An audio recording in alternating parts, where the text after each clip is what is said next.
Yo, what's going on, good people? Y'all know what time it is, baby. It's AA Sports, straight sports show, goddamn chaser. I'm Diego Barishna-Harkoff, one half of the super team. I don't even know my damn name. One half of the super team here, AA Sports, and I'm here with my main man, my partner in crime, the 6 foot under post-up champ is what I like to call him. Man, you tell these people your name.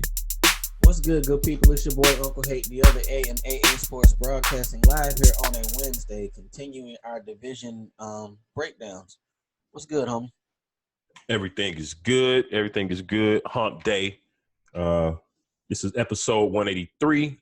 People, we appreciate y'all as always tuning in, whether you do it on the YouTube channel and you like to watch our ugly ass faces, or whether you like to listen to us on the Spreaker podcast app or via Apple iTunes. Again, either way, we appreciate the support. Keep liking, sharing, hitting those subscribe buttons. Share it with your friends on your timelines. Leave us some comments as well. Let us know what you think about the show. Absolutely. And anything that you may have a question about. All right. So tonight, we're getting down to only 2 weeks of preseason left.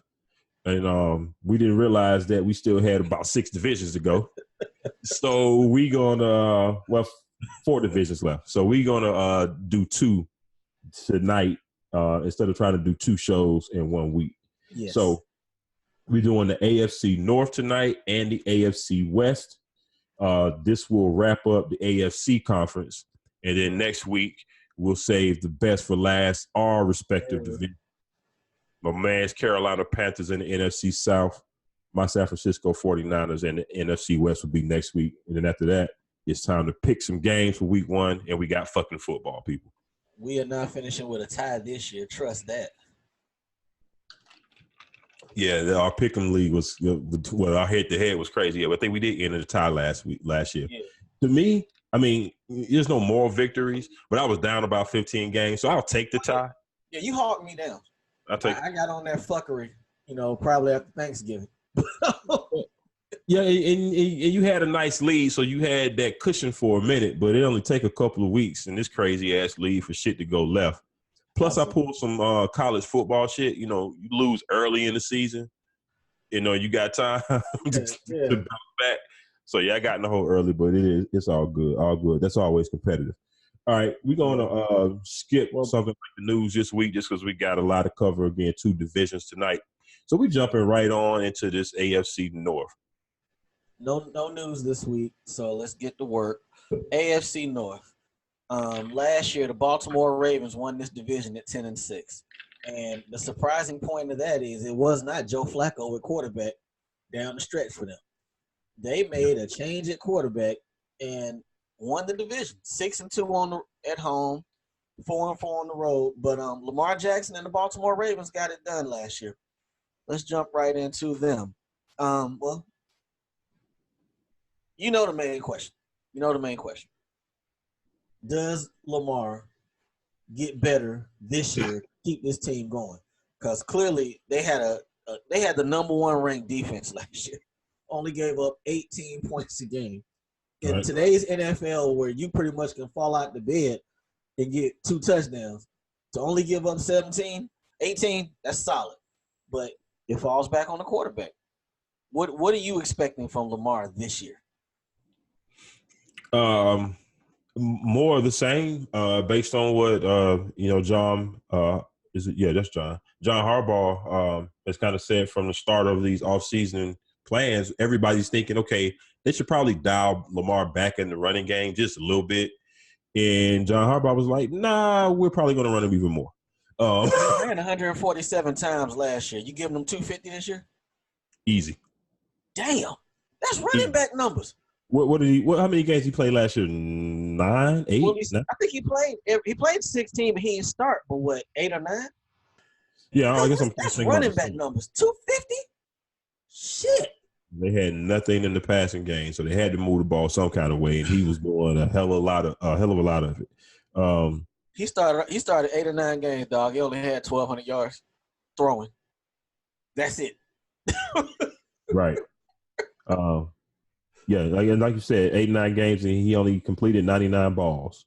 So obviously, the passing game. Vic. You not open, go. You not open, go. And 99 is is low, but he only threw 170. I mean, it's 58%. That's still kind of low where you want your quarterback to be. But if he only threw the ball 170 times in 9 starts, we ain't even gonna count the other games that he actually played in. We see Phillip Rivers, Andrew Luck on some weeks throwing 40, 50 passes. Big Ben threw the ball 575 times last year.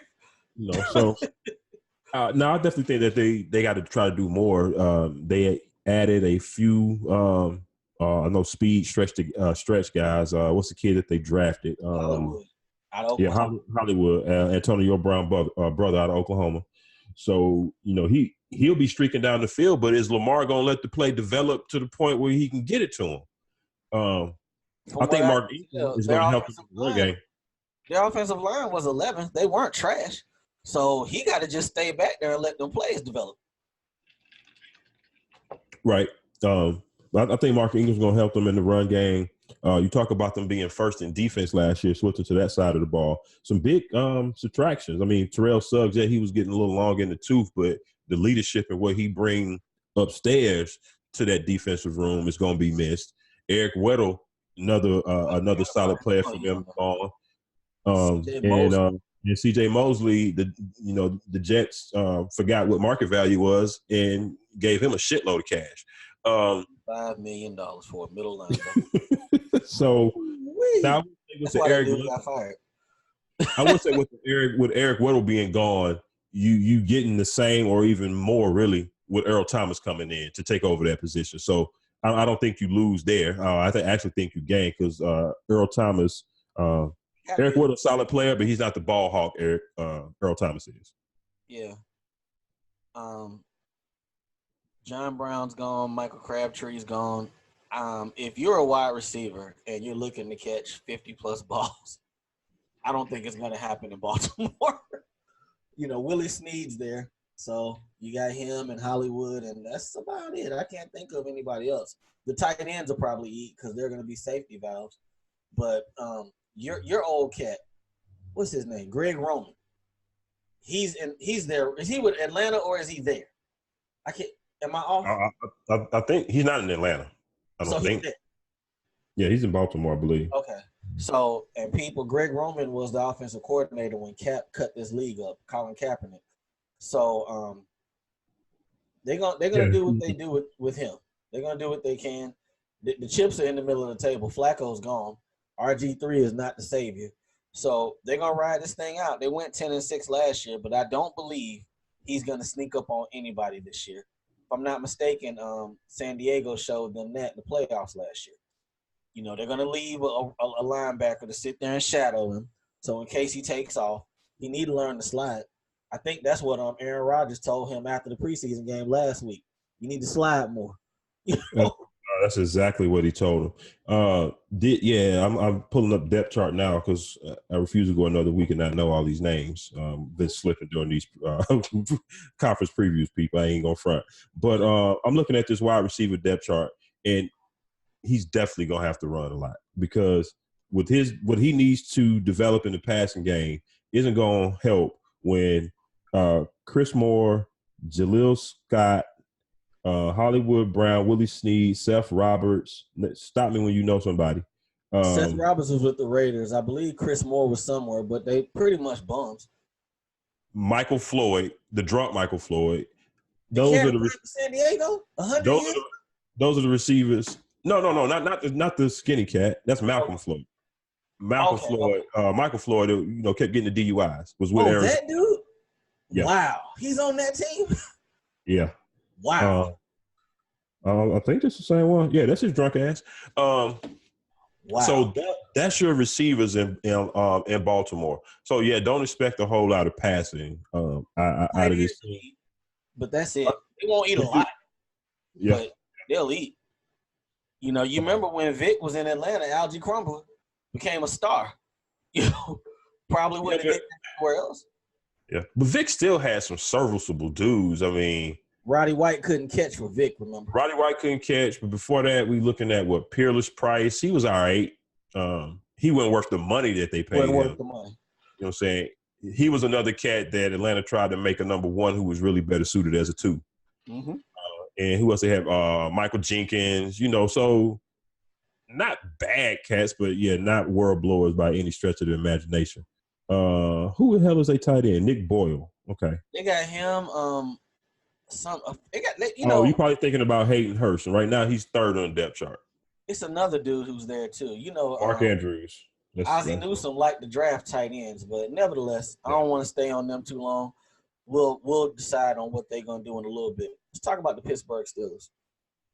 The Pittsburgh Steelers went 9-6-1 last year, and I guess we can call it an up and down season last year. But Le'Veon Bell was supposed to show up. He didn't. We got down to the bye. They thought he was gonna come in. He didn't. So they were still in contention the last week of the season. They could have made the playoffs. But this offseason is probably the first one in about 2 or 3 years, give or take. It ain't been no noise coming out of there. None. Yeah, and that's good. You know, I think that's coming from the top down, from Rooney down to the GM, down to, Mike Tomlin. A lot of distractions, a lot of noise last year. Very up and down, inconsistent season. I want to say after that Carolina game where they looked like, hey, they might be Super Bowl contenders. After that, it started to spiral out of control, and they weren't as consistent. Not as consistent. Matter of fact, they didn't make the playoffs. They should. That New Orleans game fucked them. When they probably would have got in had Juju caught that ball. They would have got in, but they were a game out at the time, and they needed some help, and it didn't happen. But as bad as that season seemed, they could have gotten the playoffs.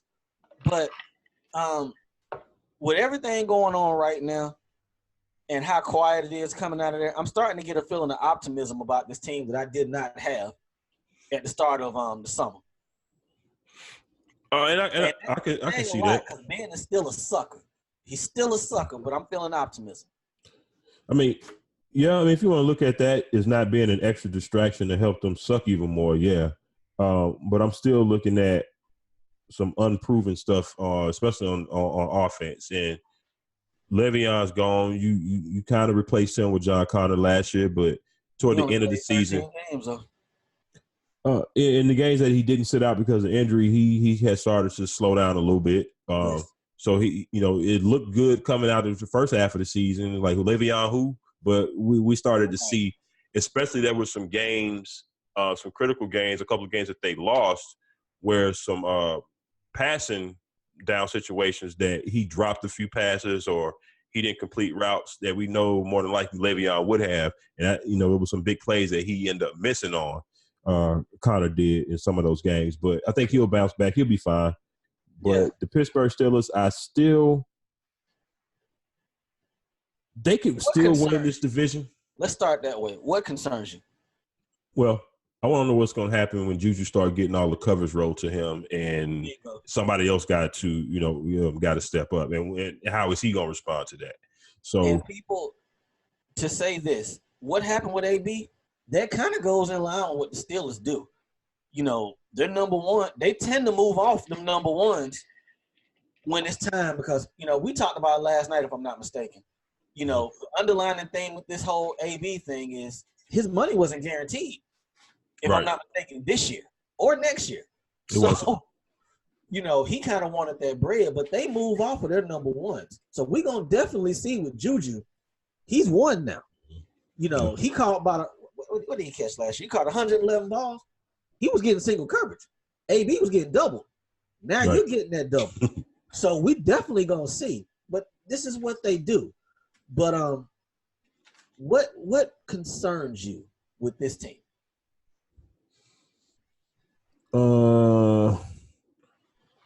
And I think they drafted a dude. Matter of fact, I'll look here in a second. Ever since Shazier. Shazier went out, they have not replaced him at middle linebacker. They're expecting Devin Bush to do it out of Michigan. That's okay. So we'll see. Yeah. But that concerns me. You can have some rookies that come in at that middle linebacker spot, which is essentially the quarterback spot for the defense, and come in and not miss a beat, look very mature as a player. Then you have some, but if they struggle, that's I don't know. I'm not so convinced that the defense can hold up. I could be totally wrong about that. Because when I look at these numbers, I don't recall that defense being that good, finishing at 6th last year. But those are the numbers. Yeah, and I could be totally off and wrong. Get probably somebody out there listening like, you worry about Pittsburgh's defense. I'm just trying to go off memory. Right. I don't remember them being elite. So again, all this could be wrong. I didn't do any research tonight. I'm just going off memory. Real though. Yeah. I remember them being shootouts. I mean, 6th in defense. I thought their passing game got 8 up, but they said they finished 10th. If they finish 10th, that lets you know ain't nobody playing no damn defense in the NFL right now. Because them corners got 8 up a lot last year. Yeah, so, if they had those good of numbers on defense and we look on offense, okay, so they were 31st in rushing last year. I mean, did they lose games because they didn't run the ball? I don't know. I can't say that was the case. But long story short, let's get to what we think was going to happen with Pittsburgh this year. Mike Tomlin's back in control, right?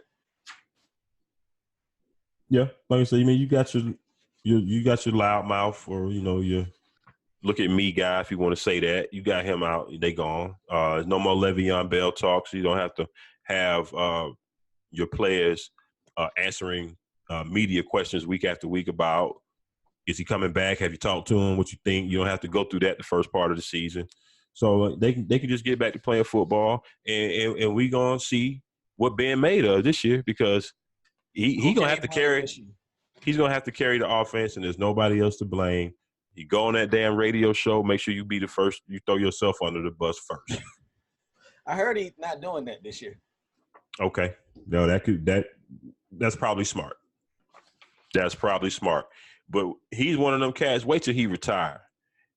He probably gonna have a daily show talking shit.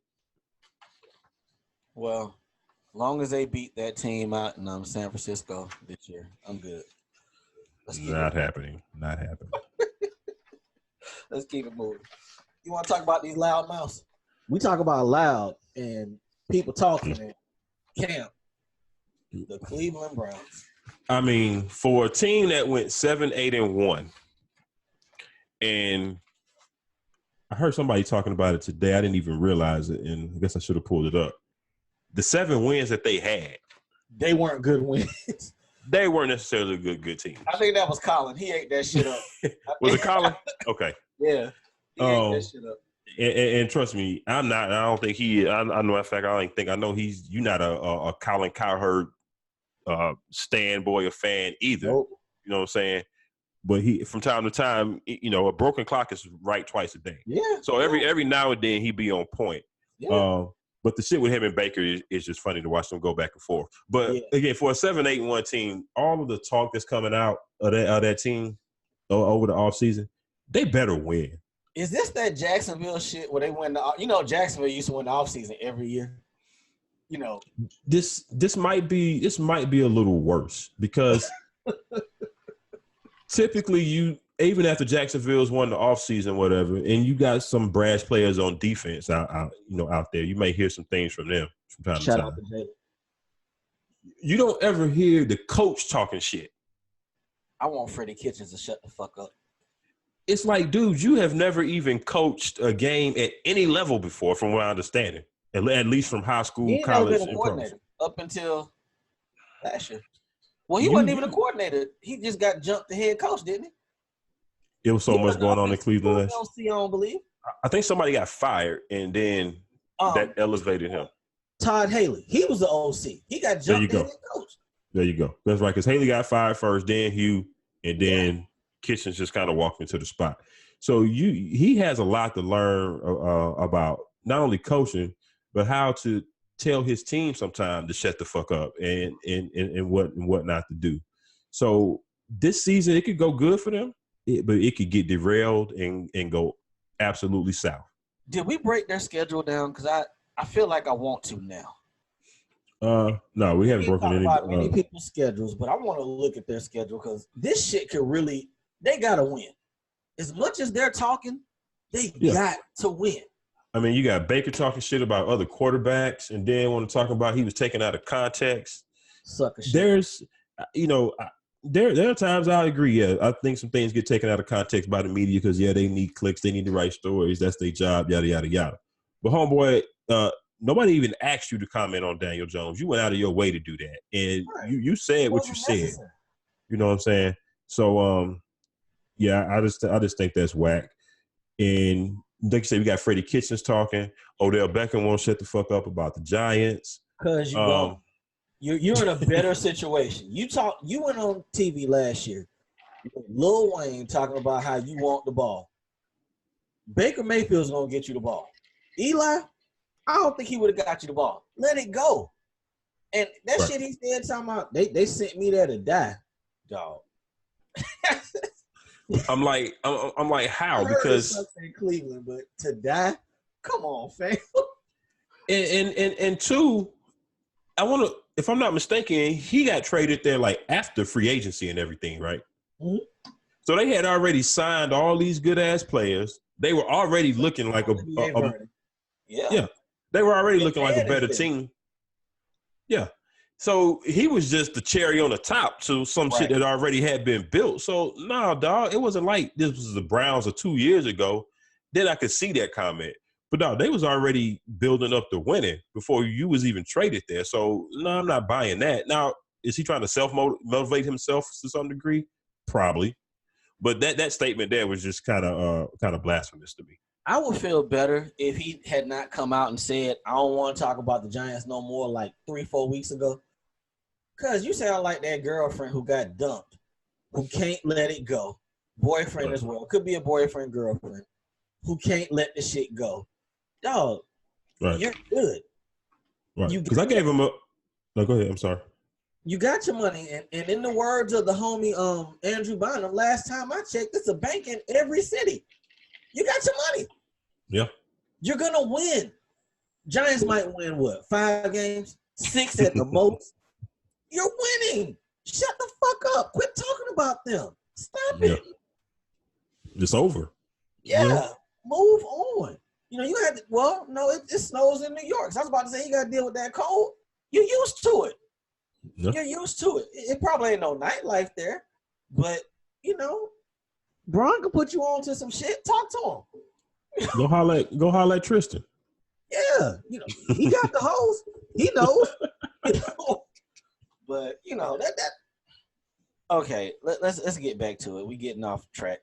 They got Kareem Hunt. He'll be there after week 8. You got Nick Chubb. You got a running game. How can they double Odell when they're gonna have to put a safety in the box against the run game? You're winning, dog. You got Njoku. You got Jarvis Landry.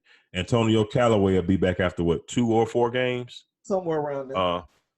You got a lot of Freddie Kitchens got a lot of toys to play with on this offense. Shit is on him, right? Freddie can't fuck this up. It's a combination of Freddie and Baker. Do they have an OC or is it Freddie? I'm not sure, but I'm pretty sure. I mean, Freddie's gonna be calling the play, so the OC, even if it's one there, is not gonna be really valid or whatever. But that defense got to be better than 30th.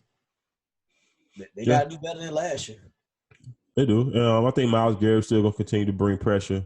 I love what I saw from Denzel Ward last year. I like him. That was solid. He reminded me when Joe Hayden was first there and was young. You know what I'm saying? So I like. He's the OC now. I mean the DC now. So he got a raw deal in Arizona, but he got something to work with up there. I think he got a raw deal. But I guess since he got a raw deal, I really can't say. But I was leaning toward he may have been one of them guys that's better as a coordinator than a head coach. Oh, absolutely. I think it was shit what they did to him, but he's probably better off as a DC. Right, but I feel kind of flaw in saying that though, because he didn't really get a good opportunity or chance to really show us. You know who that sounds like? He really only had 1 year. That sounds like Brian Flores down there in Miami right now. Y'all be taking these jobs with no quarterback. No shit. You got a year, cuz maybe 2. Y'all got to stop taking these jobs. Yeah. But I mean, but hey man, I don't know. I'm not turning down no head coaching job. I mean, if you get 2 years and you go 2-14. I mean, what I job figure you gonna get after the fact though? You got to get an interview. Man. You're black off top, so I think if you're a good enough coach, there are a few games every year that I don't care how I don't care where you are. They should probably be gimme games. There are at least probably 3 games every year that you should look at your schedule beforehand. Like, all right, I know we beating them. All right, if you've ever, you know what I'm saying, you done play sports. Anybody out there, if you played sports before, in the beginning of the season, you get the schedule and you look at see who you playing. You like, all right, that game gonna be hard. You know, we got that. We got that one too. All right, we might lose that one, but you know, everybody go through that. So that's 3 wins right there. Now, if you're a good coach, it's a couple 50-50 games in there that you should be able to coach up your team to a win. So you should be able to get to 5 or 6 wins if you're a good coach. Now, if you can get to 5 or 6 wins, that should show your front office, okay, we got a good coach. Now we got to give him some talent. Now we got to give him something to play with. And then now we can start trying to make a push. 5 or 6 wins and a couple of them L's were close. Yeah, I feel you. That makes sense. That makes sense. But Steve Wilson didn't get that opportunity. But then again, I mean, that offensive line was garbage. Bruh. It's still garbage. Bruh. All right, this next team will be real quick. Cincinnati Bengals. Oh, hold on. We were supposed to, okay, I was saying we didn't go over Cleveland's schedule. I pulled it up. Oh, yeah, you got it? Okay, let's talk about it. All right, so we'll at least go over their games before the bye. We ain't got much to say about Cincinnati. I think they're going to suck, so I'm good with that if you are. Cincinnati is they are still located in Cincinnati, Ohio. A.J. Green is out. He should have got the fuck out of there. Andy Mike Dawson Brown's sucks. Still the owner, so. Andy Dawson sucks. This is probably his last year there. They expecting that, what's the dude in L.A., the coach? Chargers or Rams? Nah, the Rams. What's his name? McVay? They're expecting that McVay dust because, you know, they signed this young boy who was on his staff. We going to see. Let's talk about Cleveland. So this is their schedule just before the bye. We'll leave it at that. They have a bye week 7. So good spot to have a bye. All right, so let's start off at home against Tennessee. They should win that game. Next game, 8 days rest Monday night at the Jets. They'll win that game. That's going to be a close one. Jets usually play good at home on Monday nights, and if Sam Darnold has taken any steps forward, that's going to be because we're going to hear the whole week about Baker versus Sam Darnold in that game. That's a whole trap game, but I think this is going to be that shit to get them going. They're going to be flying high, talking cash shit after they win. I'm not thinking about it. Greg Williams running that Jets defense. I'm looking forward to that game now. And he knew them. He was their DC last year. So that's gonna be an interesting game. And it's in New York, you said? It's in New York on a Monday night. That could go either way. Yeah. So that's that game.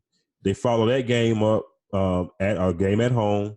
They'll be playing the Rams though, Sunday night game. So they got 2 primetime games back to back. So we get to see them early, up close and personal. The whole country get to see them. Then they go to the Baltimore Ravens, to my Niners on another Monday night game. They got 2 Monday nights that fast? Damn. 2 Monday nights and a Sunday night within the first 6 weeks. Damn. And then right before the bye, they have the Seahawks coming in to Cleveland. So that's 6 weeks, right?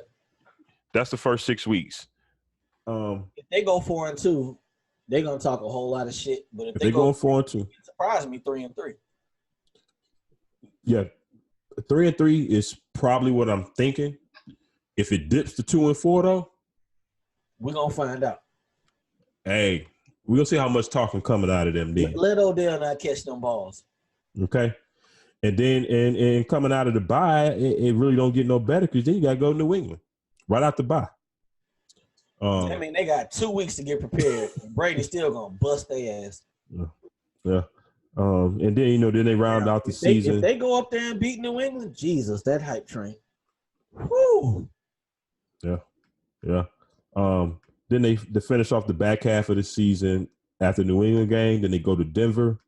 Then they host. They got 3 games in a row. They're going to host Buffalo, Pittsburgh, and the Dolphins. They should win all 3 of them. I don't know about. I mean, Pittsburgh could go either way. Now with that Pittsburgh game, they will have an advantage because that's a Thursday game and they are playing it at home. And we know, especially that deep into the season, we know those road teams on those Thursday night games are at a major disadvantage. I would love to if I have to go on the road on a Thursday night game, I'd rather have it early in the season because the team is not as nicked up and bruised up, right? So you can recover better. Right. So that's going to be tough for Pittsburgh to go in there after that. And then the last half of the season is pretty easy. They finish up with Cincinnati, Arizona. They're going to have Baltimore, but at home, and then at Cincinnati. So if they can maintain the first half of the season before the bye and then come out of the bye without any slippage, they should be right there challenging for this division. I think it's going to be between them and Pittsburgh, honestly. Let's get to it. You got a bold prediction? A bold prediction. I don't think it's gonna be anything bold this year with this division. I want to say I'm just gonna go stats on this one. I want to go either Juju is going to have better numbers than Odell, or I want to say Odell. I might go. I'm gonna go with this one. Odell won't even lead the Browns in receiving. Ooh, that's aggressive. That's real aggressive. Damn near suicidal and psycho. It's okay. Jump off the cliff. I do it all the time. Whoo. There you go. That's aggressive. I'm gonna go the other way. Odell can get 20 touchdowns this year. That's probably more likely to happen than my shit. But I mean, that's a lot though. That's a lot. But I can see it happening. They're gonna force the ball to him. I'm real surprised Odell didn't cause no shit this summer about getting the upgrade to that contract. I'm real surprised. I was expecting it. I mean, but he just got the contract last year. Hell, look, AB, everybody getting that shit. What's a contract nowadays? What's a contract? Yeah, but I mean, them everybody that's been complaining about it though, they signed those deals at least 3 years ago. He just got his last year, so he just got his last year. All right, I don't have a. Remember they gave him the $100 million and then traded him like 2 months later. Hey, that dog, that man got a contract after a video of him snorting cocaine. So, hey man, that was Parmesan cheese, man. How did they think they were going to control him in New York when they paid him after that video? Man. I think I got to go with my dad. That shit is just too insane right there. That Odell not leading the Browns in receiving yards. I'm not. Jarvis is in there. Well, how many does Jarvis had any more? What you talking about? Yards or receptions? I mean receptions now that could definitely happen. That's Jarvis all day. Yards, there's no way in hell it's got to be anybody but Odell unless Odell gets hurt. You know what I'm saying? Yeah. I'll say this. I won't totally come off of it. Okay. Because they have Odell's going to lead them in yards. Yeah. I'll say somebody other than Odell leads them in touchdowns. That's easy. Yeah, I'm with you on that. All right, let's do a division winner. I'm going to go with Pittsburgh. Ben's a sucker, but I'm going to go with Pittsburgh. I don't like what's coming out of there. I don't like what's coming out of Cleveland. Mm-hmm. Mike Tomlin, he got them minority owners, them few cats who ain't got – they got a little bit of say, but they not the Rooneys. They was after him about a year or so ago. But, right. He got them off his back. He got them off his back. So I'm saying they'll probably go 10-6 and win the division. Okay. of course, I don't think it's going to be the Bengals. Hell no. I do think that the lack of a passing game in Baltimore, even though they picked up like an Earl Thomas, I think maybe too many subtractions on that defense, and I don't see them winning this division. I think they may even struggle to win to get into a wild card spot. So I'm not picking them. They win in 10 games this year. I'm not picking them, and then with what's going on in Cleveland, I don't care too much about noise, whether it's Oakland with AB and all of that. I look at four things when I look at can a team actually win. I look at the coaching, I look at the quarterback, I look at the talent, and I look at the defense. I think the coaching and the quarterback need some more experience, especially the coach. And I think that may hold Cleveland back from winning the division. I still think they'll make the playoffs. Yeah. But with that said, I like Mike Tomlin. That's tough. It is, but it's essentially you got to beat out the Chiefs or the Chargers, Colts or the Texans. I don't even got the Texans in there. And we expecting the Savages to get back to being the Savages. Jacksonville. I think Jacksonville will be better than Tennessee and then the Texans. I ain't even talking about Tennessee. I didn't mean to say Tennessee, but I think Jacksonville will be better than the Texans. So I don't have the Texans making the playoffs. So between Jacksonville, the Chargers, I think the Browns will be right there in that mix to try to make a playoff spot. But I like Mike Tomlin. I like the coaching. Ben is a sucker, but he's steady at the quarterback position. And I think that'll be enough to get Pittsburgh over the hump and get them back in the division seat. What's Diego gonna do when Mrs. Diego's team beat y'all ass by like 15? Man, I told you, we're not losing that game. They're putting T.O.'s jersey in the rafters that day. It's not happening. What up, T.O.? Shout out to him. All right, you ready to get to this AFC West? Yeah, let's get to the AFC West. Anybody who is a Cincinnati fan, we ain't got nothing for you. I'm sorry. Andy Dalton's there. You got Mixon. I like him, but yeah, it's not much.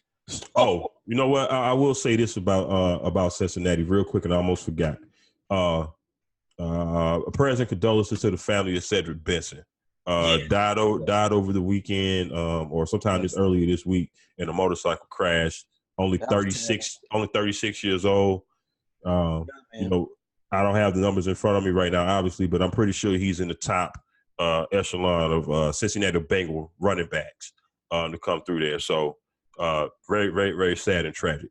Yeah, that's tough shit right there. Y'all be careful on the motorcycles out there. For real, for real. All right, let's get to the AFC West. If you believe the media talk, and I want to say we're media, but we're not, but we are.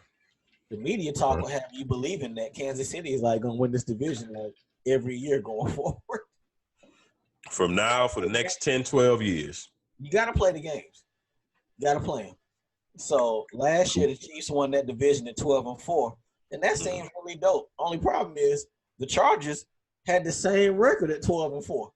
So, that don't seem like y'all walking over that division to me. It really don't. So we figure these two teams are the big dogs. We figure they are. So let's jump into these Chiefs. You remember? I'm about to test you real quick. You remember the Minnesota Vikings? That year they scored all them points and was busting everybody else. When they lost to the Falcons in the NFC Championship game, overtime, Morton Anderson. Yes, sir. But you remember the next year when teams had tape, they weren't putting up all them points. Right. The NFL is the ultimate. We get that tape, we get into you. The Chiefs ain't scared. They're not sneaking up on nobody this year. They're not. So Patrick Mahomes had 50 touchdowns last year. 5-0. People, Kareem Hunt's gone. And that offense changed when Kareem Hunt was gone. It changed. So and they got colder. yes, it got colder.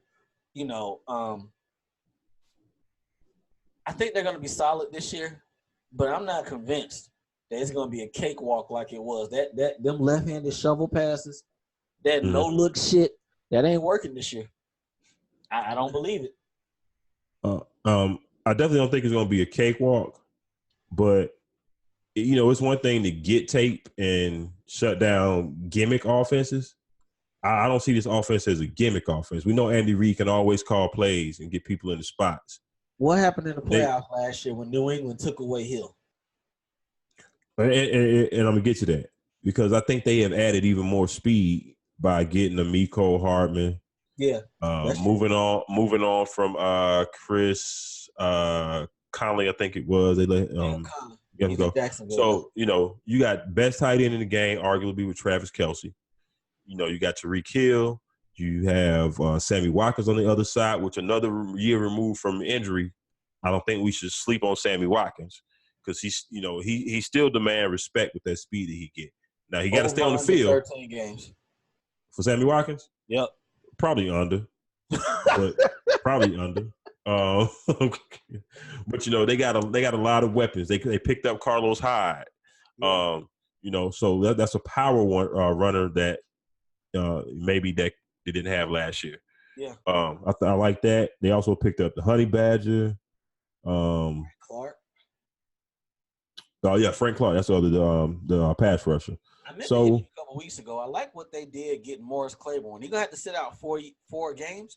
Mm-hmm. But I like that getting another solid corner. I want to say they signed Bashard Breeland as well.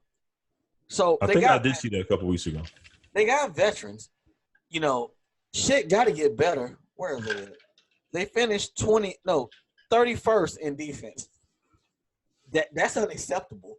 So that's where that's where they lost the games. I'm not worried about the offense. It's that defense. That defense. Yes. I think the addition of Frank Clark, then losing D Ford last year, that's probably a wash. As far as sack numbers are concerned, but having somebody like the Honey Badger back there in your defense, yes, and we saw what the back end of that defense looked like last year. That is going to be a big addition right there. And then, like you said, Mo Claiborne, people have had their comments and things, myself included, about Mo Claiborne over the years, but he is a solid corner. When he went up to the Jets and got away from Jerry in that show, he was solid. Yeah. He was solid. So, obviously, Kansas City figured they knew that they had to do some, and Alex Okafor, they knew they had to do some things on defense to improve in order to win come postseason time. They're not going to have a problem scoring points. It's still going to be 35 a game last year. It's still going to be video game shit when it comes to the offense. It's just when it get colder, you start playing good teams and playoff time come around. You got to make sure that you can stop somebody. And if they would have had a defense last year, they probably would have won a Super Bowl. They were first in penalties last year. The biggest penalty they had was last year when D Ford jumped off sides. They would have won that damn game. Yep, because that pick would have ended it. That would have ended it right there. So you can't look backwards. I'm not saying that Mahomes ain't gonna ball. It ain't gonna be 50 touchdowns. It'll probably be 40. Easily a 40. I can see that. History has told us that you look at Brady's 50 touchdown season. I think Peyton Manning had one as well. The season after, they didn't follow it up with another 50 spot. So, history tells us that, like you said, teams get tape. They're gonna figure out some things, but I can't see them throwing 50 touchdowns either. The question is, and I think and I'll go ahead and give my bold prediction. I might give another one once we go over the other teams. I'm just going to go ahead and say this one now. I think Mahomes will throw more than the 12 interceptions that he threw last year. I think he'll throw more this year. I think a lot of them got dropped last year. A lot of interceptions got dropped. Hell, he threw most of his interceptions in that damn Monday night game against the Rams. So, yeah. All right, let's go to the next team. We're about to role play real quick. I'm the GM from the Chargers. You're Melvin Gordon. All right. Ring, ring, ring, ring. Hey Melvin, I got What's up? $10 million for you. You ready to come back to play?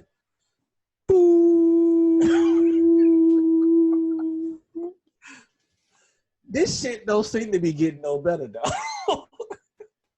And I don't understand what does Melvin Gordon think he has leverage-wise in order to continue to pull this shit off. I need you to tell me, what leverage does he have?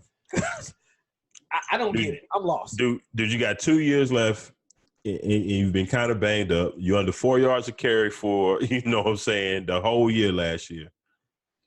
Yes, you are a good player. I think you're better than your numbers say, but you haven't been on the field, and you still got 2 years left. He got them Twizzler knees, too. And you a running back. Yes. You know what I'm saying? The one position that's probably, other than quarterback, the most important position, but the least respected and the least paid when it comes to getting money. All right, I'm going to call you back. I'm the GM from the Rams. From the Chargers. I got $10.5 million fully guaranteed over 3 years. What's up? Fax it over. You should take that deal. Fully guaranteed? Fully guaranteed, fax it over. What is he doing? Is that what they offered? Nah, I think they're offering 10.5. I don't know if it's guaranteed. I know that's the per year average, but I don't know if it's fully. Now, if it's fully guaranteed, then we're only talking 3 years, and not a 4 or 5 year deal, which is even better, so I can get paid again. Right. Run that shit. He can't be no more than what, 26? He can't be. This is what, 3rd year?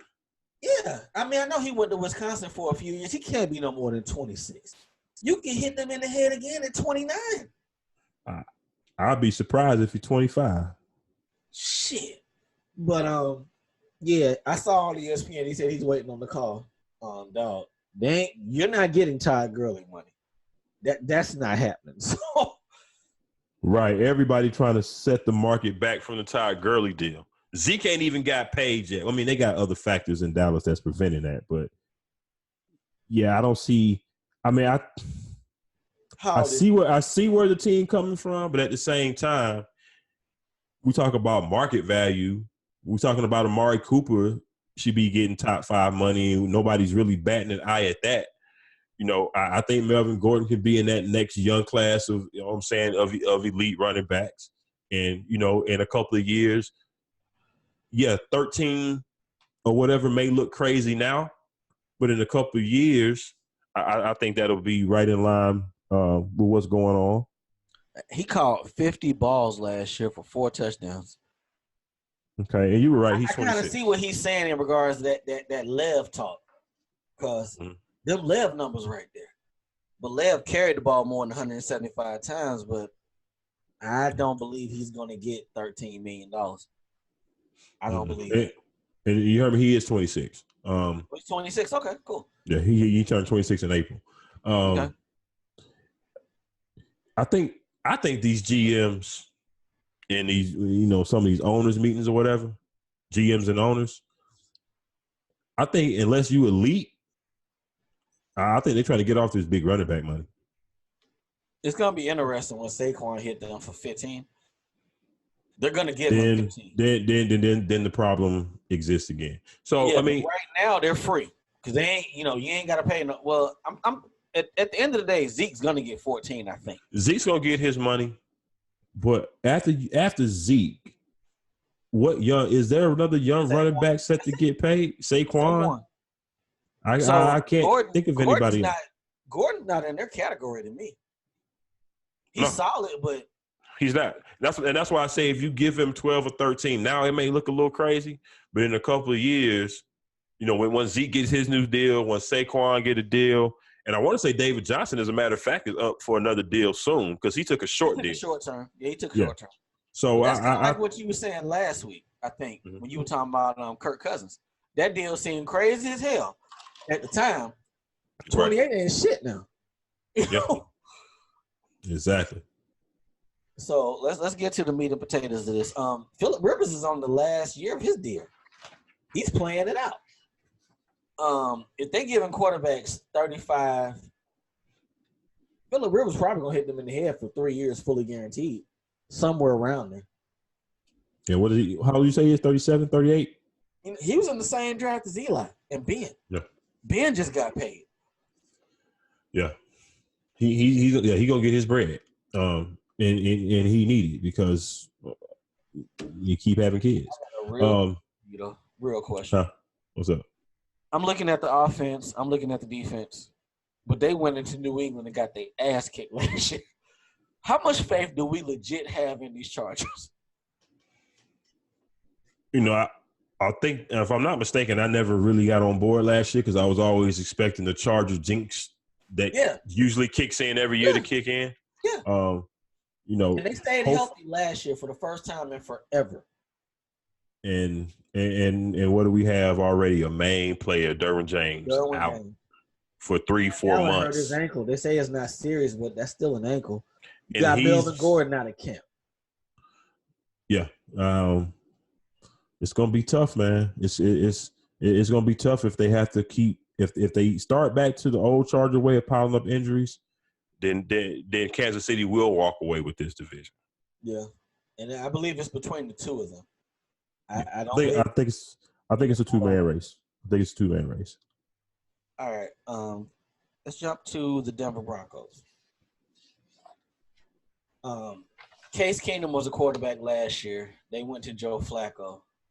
You know that popular meme on Instagram with Spider-Man pointing at himself? Don't do that to Joe, man. Don't do that, man. Them two dudes are about the same, dog. Don't do that to Joe Flacco, man. Don't do that, man. They about the same, cuz. Keep it real. No, I'm not going to let you do that, man. I'm not going to let you do that. I respect Joe, man. Joe beat my 49ers. Hey, Joe beat my 49ers in the Super Bowl. Nigga, that was 2012. Years ago, dog. That was 2012. You just made me drop my first. 2019. That's 7 years ago. And you just made me drop my first N-bomb in 183 episodes. That's okay. But it'll be all right. That was a long time ago. Yeah, I mean, that was 7 years ago. Yeah, they turned the lights off to help them beat y'all. Dog. No, that actually helped us come back. We was on the way to getting blowed out. No, man, I'm not going to let you compare Joe Flacco to Case Keenum, dog.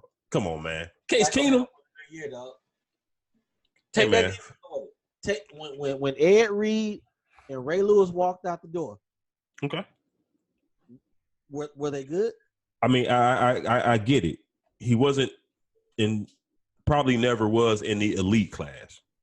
But for a good while, as a matter of fact, leading up into that 2012 Super Bowl, I know what's between the fellas, and I even heard it in national media.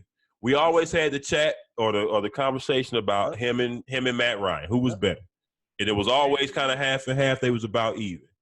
And I would never say that Case Keenum was ever on Matt Ryan's level, and not saying that Matt Ryan was ever elite, I think he's kind of borderline elite now. Yeah, but in his younger years, you know what I'm saying? Say that if we had a game to win, we'd take Flacco over Ryan. Yeah. So that makes sense. I'm with you. Put the mic up. My bad. No, you good. Yeah, I'm with you. But yeah, I think Flacco's got something to prove. There in Denver, and what's going to help him is, and not that Baltimore didn't have one, because Baltimore had, I think, the top ranked defense last year. You got a pretty good pass rush combo in Bradley Chubb and Von Miller there. And that can help when the defense can get off the field and get the offense back out there. I like the boy Patrick Lindsey, the running back. I like him. Yeah. We're gonna see what some of the receiving weapons. I mean, of course, Emmanuel Sanders just came back off an Achilles, so I mean, he looked good in the preseason game against us the other day. But we'll see how that goes when it comes for time for the real thing. The big man. They got him. Noah Fant is another weapon that they drafted that they expected big things out of. Yeah, but at the end of the day, I think the Denver Broncos are going to be about a 500 team. I'm looking at these numbers. One thing that can help them for sure, you might not want to be second in penalties. That might get your defense off the field. Was that offensive penalties? Well, it just breaks down the number completely. So it could be offense, defense, but 125 penalties in 17 games, that's no bueno. Right. Well, Let me see. Yeah, I would have thought that their defense was better than 22nd. Too, remember? And he's back. He's back, man, in that slot. Brandon Marshall was hurt last year. Talib was gone. So, they almost flipped this defense from what it was. So we definitely gonna see. I like Flacco, but shit, I probably was hating right there when I said that. Him and Case Keenum. I mean, yeah, you absolutely hating, but it's all good though. I mean, what if they? You know what? See me week 6. If they numbers the same, see me week 6. I like that. We'll check that out. We'll check that out. So, but man, we were talking on the side the other day, cause when did they start fixing Achilles in like 5 to 6 months? Bruh, when Emmanuel Sanders was out there on the field the other night, I was like, huh? He got hurt like around Christmas. December 5th. And I only know that day because I had to look up because Demaryius Thomas just came back. And I was like, okay, I know they was around the same time. Yeah. Emmanuel Sanders was December 5th. Demaryius Thomas was Christmas, December 23rd. So essentially, basically 8 months. That used to be a year. A year plus. Yeah. You know what I'm saying? Again, the sports medicine, the technology and everything, players are able to come back faster. Remember, ACL used to be damn near career ender. Yep. And definitely a year plus. Yeah. Not, I'm saying just getting back to where you can practice really, you know what I'm saying? Much less step on the field. Now people back. I mean, we look at Hunter Henry. Didn't he come back for the playoffs last year or toward the end of the season? Adrian Peterson tore up his ACL. Well, he had an Achilles too, if I'm not mistaken. That wasn't ACL. He was back 6 months. No, that was ACL. Oh, it was ACL? Okay. Yeah. Okay. Yeah, the Achilles is normally scarier. So, shout out to Emmanuel Sanders for getting back. Shout out to him. I just thought that was a year plus. 6 to 8 months? Yeah. That's crazy. Because it's one thing to kind of get the injury healthy and everything, but to still have the explosiveness, especially with a slot receiver, little quick, shifty dude like that. He looked in the little bit of time he played Monday night, he looked pretty good. All right, let's talk about these hard knock boys. The Oakland Raiders. The Oakland Raiders. Shout out to their fan base because they fuck with them heavy. Hey man, you got to have an appreciation for just the Raider culture. The fan base, the shit that they put up with as an organization that any other team probably would not even think about. You know what I'm saying? This Absolutely. All, I'm looking at Hard Knocks last night, and of course, the main story is AB. But who of everybody that they could have filmed and actually edited to show it to the world, the two people that they had him buddied up with, Bill Romanowski and Richie Incognito. Yes. Really? If that don't tell you right there that the Raiders are different though. Yes. Because I wouldn't even have Bill Romanowski anywhere in my camp. No. Great football player. Not so good of a dude. AB is a different cat, dog. I texted you last night around like 10:30. I was like, look at his eyes, dog. He's crazy as fuck. He is certified crazy. Cause you see that dude's eyes, man.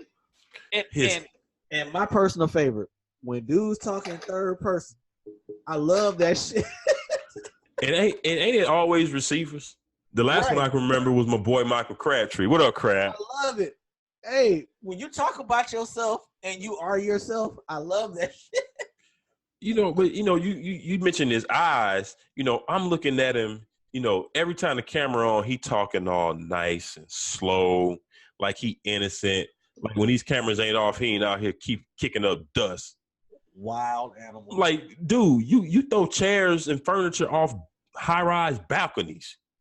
You know what I'm saying? Right. And the winner in this whole situation? The Pittsburgh Steelers. Because they look – he freed them of any wrongdoing pretty much. Right. No matter how much Ben was a sucker, no matter how much you want to say. I mean, he really couldn't say anything about the front office because he respected the Rooneys and vice versa. But with the Ben situation and how that ended and everything with Tomlin and everybody, like you said, it's been quiet out of Pittsburgh. They scot-free. He let them all scot-free, with all this shit going on. Buy them a mulligan if they went 9-7 this year? Who? Pittsburgh. That kind of buys them a mulligan, don't it? Because they lost the best running back in the league and the best wide receiver. That kind of buys them a mulligan, don't it? I say that it doesn't because if it was some other team, maybe, but not Pittsburgh. Okay. They don't care. They got more Super Bowls than anybody in the league in history. They used to winning. They want to go to the playoffs every year, and 9-7 is not going to cut it in Pittsburgh. That 9-7 in the AFC is probably going to equate to another playoff miss. Yeah, that can't fly. What do you think about Gruden last night? I don't believe none of that shit. His opening monologue speeches are awesome. Yeah. I don't think anybody in that room believes any of that shit. Right, but I'm not talking about when he was with the players. I'm talking about when he was sitting there talking about, yeah, I support the guy. He's standing up for what he believes. The motherfucker ain't showing up over a helmet. And him saying, we've known about the grievance since the beginning, all this, that, and the third. I think to a degree, some of that is true, but to a degree, he's doing what actually a coach should do. He's getting paid enough money to do some damage control. Because a lot of that shit is actually is really just talk. Bottom line, one, I don't think AB wanted to come to camp. I don't believe that either, dog. Because soon as camp broke, he showed back up and he didn't leave again until the helmet thing came back for the second time. So I don't think he really wanted to go to camp. But two, I mean, his feet was fucked up. I mean, we saw that. They were bad. So we really can't really knock that. But I think all this shit is noise. End of the day, week 1, his ass will be out there with whatever helmet he got to wear, catching footballs. And at the end of the day, it's gonna come back. When all this dust clears, it's gonna come back to number 4. Yep. I had a stupid question I meant to hit you the other day. Why don't the league just make them sign a waiver? Play whatever helmet you want. You just can't come after us later on.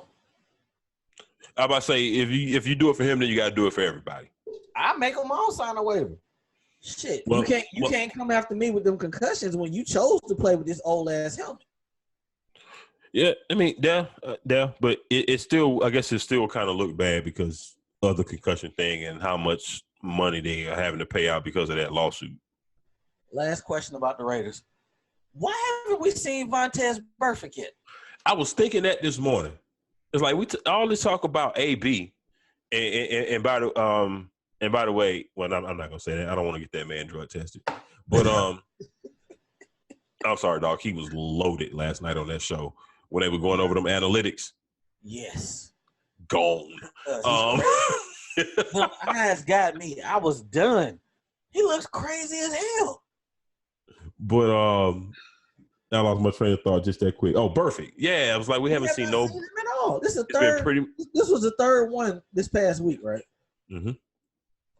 Yep. It's been mostly AB, of course, Derek Carr, Gruden. They ain't really profiled really nobody on defense other than the young boy, 24. I like him. Yeah, he got some talk to him. And, shout out to old boy, the tight end from Baltimore. Lou Wilson? Yeah, no, not him. That's from Seattle. Old boy who was on the drugs. Oh, Waller? Yeah. Yeah. He looked good. He looked good at least on camp. In camp he didn't do well. He did not name a drug that he did not try. He was talking last night. Hey. Sometimes it be like that. Be like that sometimes. All right, let's get to these. I'm gonna go on a limb. We both picking Kansas City. Step out there. Take charges. Step out there. Nah, man. Can't do it. Kansas City, dog. Probably ain't gonna show up till week 10. You take the Chargers. You was the one talking shit about them. About the Chiefs. I stepped out there last week. Nah, you just said, man, the Chiefs. You said, man, the Chiefs ain't walking over nobody this year. They're not gonna walk over nobody, but shit, they still better. Then you think it's gonna be close? Go ahead and take the Chargers. I ain't gonna do that. You ain't about to box me in like you said. Sir. Okay, Patrick Mahomes. They'll go 10-6. The Chargers to go 9-7. Cause if Melvin Gordon don't show up till like week 10, Austin Eckler is not the answer. He's not. And y'all want to get back to what it was before they had Gordon when Phillip Rivers throwing all them damn picks? Be my guest. You remember what them dark years was? He's throwing all them damn picks. No, trust me, I remember. Yeah. But then you got the Chiefs going only 10-6? Yeah. They went 12-4 last year. It got to be some change. It got to be. They're not catching nobody slipping this year. You want the schedule? The schedule ain't. We ahead of schedule right now. You want to talk about that schedule? Yeah, we got a few minutes. Okay, so they started off 2 games on the road at Jacksonville, at the Raiders. They're gonna beat the Raiders. That Jacksonville game down there in the sun at 1:00. You know that was the first game he kind of got exposed last year when they went up to Arrowhead and almost beat them. Mm-hmm. So they got them. Then they got Baltimore at Detroit. That should probably be 2 W's. Yeah. Then the Colts come to town. The Texans come to town. They got to go to Denver. Green Bay come to town. The Vikings come to town. Go to Tennessee. You got a little bit of a, off weekend. All the hard games are at their house. I might be wrong. Go to the Chargers, and then they finally get their bye. They got a late bye. And then they finish up out of the bye with the Raiders at New England. Denver comes to town at the Bears. Christmas weekend in the cold. And then they finish up last game of the season against the Chargers. 12. You might. I'm wrong. 10-6. 10-6. You might be right on. You might be on target. I don't know though. A lot of them hard games are in Arrowhead. Yeah, well, I'm looking at a couple of them games late in the season. Going to New England, cold game late in the season. That's a fast guys, not as fast in the cold on the road. Well, let's look at the losses. To the Bears, at the end of December, cold as fuck. Well, you know what? It get cold as hell in Kansas City too, so I can't really. It does, but that's 2 L's. Let's find the rest of them. The possible. I mean, you say you come out beginning of the season. Does Jacksonville beat them? That's in Jacksonville. It is, but I still got Kansas City. I take you. They're gonna put Jalen on Tariq. That's a dog right there. Would you put Jalen on Tyreek Hill, or since he's bigger, do you put him on Sammy Watkins? Lock Sammy Watkins down on that side of the field. I don't have no faith in Sammy Watkins. No, I'm just saying because New England was in New England. Somebody used to run this coverage a lot. Instead of putting your best corner on their best receiver, especially with the size difference and the speed difference, put him on the other side and then bracket their best receiver. Right. I was about to say because you're gonna put a safety over the top of Tariq all day. You know what I'm saying? So. Then that could definitely change things. And if they can get the run game going and control the clock. Then Damian Williams ain't running on Jacksonville. No, I'm talking about Jacksonville. If they can control the clock with Fournette running the ball, then they could win. So basically, we got to find 6 possible losses. So let's just look at it right now with New England and Chicago. New England, Chicago, the Jacksonville. If you want to throw that in there, they play the Colts. The Texans, Green Bay, Minnesota, the Chargers twice. I might get my 6. Yeah, that's what I'm saying. You never know. I might get my 6.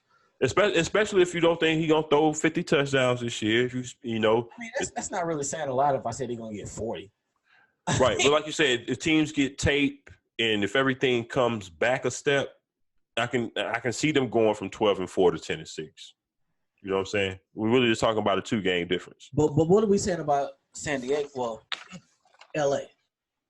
Because if they're at 10-6, I said 9-7, but we got time. I don't think the Chargers. Like I said, I think Kansas City is going to win the division. It's just whether it's close or whether it's a walk away. If San Diego, fuck it, let's say San Diego. They the Chargers, San Diego. Shit. If LaDainian Tomlinson, old team, is still piling up injuries, it's going to be a cakewalk. Yes. For the Chiefs. Yes. All right, so you got San Diego. I got the Chiefs. And in the NFL, when I say a cakewalk, that means you win your game by 2. You win your division by at least 2 games. By at least 2 games. So, all right. And we have nothing for those bottom teams. So, we are done with those 2 divisions. I got 2 stories real quick because we don't have no news. About to get up out of here. Josh Gordon got reinstated. Again. Is that news or something? Is that news or nothing? It's news this time for New England because they have went from who they got at receiver to some names. Now, some question marks around them names. Of course, we know, can Josh Gordon just stay there? Whatever's going on with Josh Gordon, can he just stay there? And then Bebe came back. Bebe got hurt in December. He's in practice now. Yeah. Edelman's back. Would he break or fracture something? He's back. I think a foot. He's back. So now all of a sudden, Tom Brady got some weapons. If Sonny Michel, they still, Sonny Michel still gonna run that ball and improve on what he did last year. They in the AFC East. 12 wins again. Easily. All right. Hey man, can we raise a glass? I want to raise a glass to Jerry Jones for that look he made when he said, "I've earned the right to joke on Zeke." He's right. Jerry knows where the bodies are at. Jerry knows where the bodies are at. Bruh, I was so proud of Jerry on that shit there. He was like, "I've earned the right." And the reporter, not purposely, but kind of went on to something else, and he came back to that. Said, "I want to reiterate, I've earned that right." And looked at him like, Jerry has stayed down with Zeke every summer through this foolishness. And we said from the start, Zeke, listen to your boys. You ain't got no leverage. You have none. So Jerry said that shit like him and Zeke did dirt together, and he ready to snitch if need be. What, they got a minimum of 4 years left to control him? Minimum. So Zeke, I thought you should have came back the other week. Maybe he gonna wait. Don't let Dak fuck around and win 3 of these first 4 games. Don't let him. Yeah. The Cowboys are backing themselves into a situation though. Because if I'm Amari Cooper and Dak Prescott's agents, I'm not negotiating after the season starts. Nah, you're not gonna negotiate, and it's only one franchise tag last time I checked. Exactly. So if they don't get it done in the next couple of weeks and they have to go back, somebody's walking. And they're not gonna let Dak walk. I don't think they're gonna let Amari walk. I think it'll be Zeke. What choice they got? Zeke don't even have to go on the franchise tag for 2 years. I ain't talking about Zeke. I'm talking about after this season. If they don't get a deal done and they don't negotiate during the season, Dak and Amari are free agents next year. They can pay both of them, right? They can pay both of them dudes, right? They can, but again, free agents, I can go test the waters. Somebody might be in my driveway at 1201 with a duffel bag full of cash. I'm concerned more about the Amari deal because I got 17 and a half. That's the best I can do. That's the one I'm concerned about because I've been saying all along, I don't think that they can afford not to do a deal with him because you gave up assets to get him. Right. You know what I'm saying? That's the one that concerns me because I think he's going to end up being an odd man out if they don't get something done these next couple of weeks. Did you not expect Dak to take the team friendly? I kind of expected him. I didn't too because he said last year he wasn't. Yeah. I expected him to take – if they put 30 on the table, I thought he'd take it, but he didn't. So Dak has his shortcomings as a quarterback, but it's obvious that he understands he's won games, and it's the Dallas Cowboys. It's the Dallas Cowboys. He knows that he can get that money. They in the Super Bowl window right now, right? Yeah, and he knows that too. with that defense, they're in the Super Bowl. They're not rebuilding. You got this highest paid offensive line. You got defensive players that you're now starting to pay. We got the best running back arguably in the league. Only person I think close to him right now is probably Saquon. We'll see what Lev Bell looks like when he come back. But their window is right now. And Dak know that. So that's smart. What are Zeke's homies telling him right now when he has no fucking leverage? What are they telling him right now? You would keep it real with me, right? If it was me. Hey, dog, you take your ass to work. It might be a lockout in 2 years. Might not want to miss it. What he has to negotiate with. Unless he's just going to show up week one on some, I just don't want to come to camp shit. Then, we'll see. And I'm pretty sure that he is. And it could have been that. But see, now, Jerry and Steven making jokes and they're making comments. And apparently Zeke and his camp ain't taking that the right way. Yeah. That could drag things out. Remember what happened with Lev Bell last year? Let's say he planned on returning to the team at whatever time, but then people kept talking. And then he started feeling different. Like, wait a minute. I thought y'all was with me. I thought y'all was my brothers. Yeah. Because that's what's coming next. They've been talking to Jerry and Steven all this time. They're about to start talking to players next. See, the Lev situation was totally different for me because he was on the tag. Zeke's on the rookie deal. Well, that's true. Talking this shit when you are in New York every year at the commissioner's office explaining why you did the fuckery. Oh, him and Melvin Gordon in the same boat. Yeah, no leverage. Go to work. Yeah, absolutely. Go to work. All right, you ready to get up out of here? Hey, we're gonna get up, Boogie. This shit ain't seemed to work right for you the last 3 years. It's terrible, man. Yeah, man. Boogie tearing that ACL. It's like, man, what else can happen to this dude, man? What else can happen? Worst fucking luck, man. I feel bad for that dude, man. And now he about to be 30. He gonna miss this entire year. And this microwave society that we talk about, the youngins don't realize Boogie was a monster. When he was healthy, he was 20. He was 22-12 just 2 years ago when he was with New Orleans with AD before he tore the Achilles. Hate that shit. I hate it for him. Shout out to Boogie, man. That's Mobile. All right, man. We're finna get up out of here. Episode 183 is in the books, people. We appreciate y'all tuning in. You graded out well, boy.